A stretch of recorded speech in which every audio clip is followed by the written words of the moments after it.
नमस्कार। आज हम एक बड़ी दिलचस्प और थोड़ी सी आप कह सकते हैं डरावनी कहानी की पड़ताल करने वाले हैं। छोटी खेड़ा गांव का श्राप। ये हमें कहानी मिली है, स्रोत है। हाँ, और ये गांव मतलब नक्शे पर तो है, लेकिन कहते हैं रात होते ही जैसे गायब सा हो जाता है, वीरान। शुरुआत ही बड़ी अजीब है। कुछ भयानक आवाजें, बचाओ कोई है क्या, ऐसी पुकारें। बिल्कुल। और कहानी में जो माहौल बताया गया है, रात का अंधेरा, बंद दरवाजे, सब लोग डरे हुए, और तो और मंदिर की घंटियां अपने आप बजने लगती हैं। हाँ, और एक चौकीदार का जिक्र है जो अगली सुबह मिला ही नहीं, गायब। सही। तो सवाल उठता है कि भाई उस रात हुआ क्या था छोटी खेड़ा में?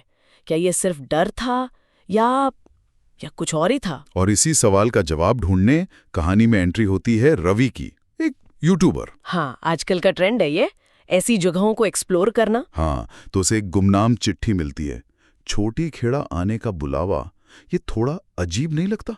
गुमनाम चिट्ठी और ऐसी खतरनाक जगह। है तो अजीब। कहानी का एक दिलचस्प मोड़ है ये। चिट्ठी में साफ लिखा था, रात होने से पहले गांव में मत घुसना। चेतावनी थी मतलब। हाँ बिल्कुल।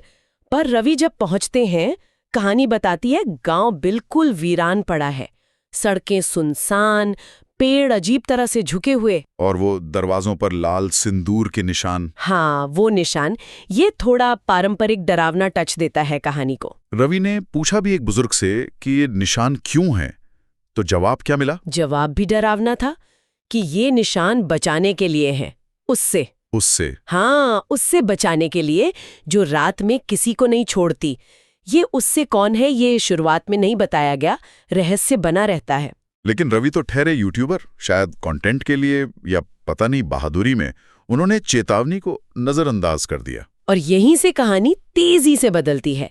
रवि ने फैसला किया कि वो रात वहीं रुकेगा, कैमरा वगैरह सब ऑन करके। तैयार, पूरी तैयारी के साथ। हाँ, और स्रोत कहता है कि रात के ठीक 2:12 पर दरवाजे पर हुई दस्तक हो और एक आवाज आई, रवि दरवाजा खोलो, मैं शालिनी हूं।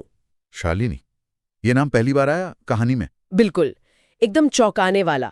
रवि ने जाहिर है दरवाजे के झरोखे से देखा होगा। और क्या देखा? कहानी में क्या लिखा है? लिखा है कि एक लड़की थी सफेद साड़ी में, और वो जमीन से कुछ ऊपर हवा में तैर रही थी। अरे बाप रे। हाँ, और मुंह से खून टपक रहा था, और उसकी आंखें सीधे रवि के कैमरे पर थीं। सीधे कैमरे पे मतलब जैसे उसे पता हो कि रिकॉर्डिंग हो रही है? शायद कहानी लिखने वाले ने शायद ये इसीलिए डाला हो ताकि पढ़ने वाले को भी डर लगे।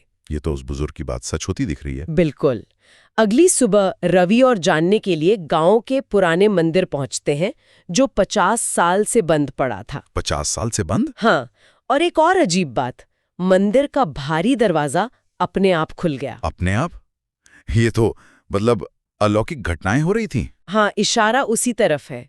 और अंदर जो मिला वो कहानी को थोड़ा समझाता भी है और उलझाता भी है। क्या मिला अंदर? शालिनी की एक तस्वीर, पुरानी सी, और नीचे कुछ लिखा हुआ था। क्या लिखा था? लिखा था, बलि चढ़ाई गई 1973, श्राप दिया हर उस अजनबी को जो गांव में रात बिताएगा।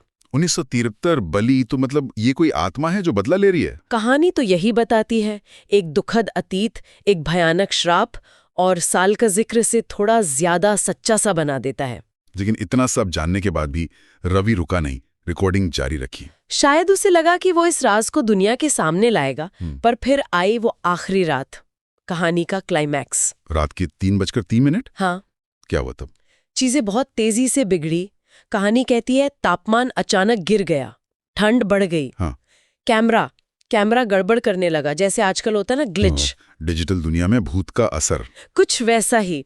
और फिर दरवाजा अपने आप खुल गया। फिर से? हाँ, और शालिनी फिर सामने थी, पर इस बार उसका चेहरा आधा जला हुआ था। ओह, ये तो और भी भयानक है। बिल्कुल।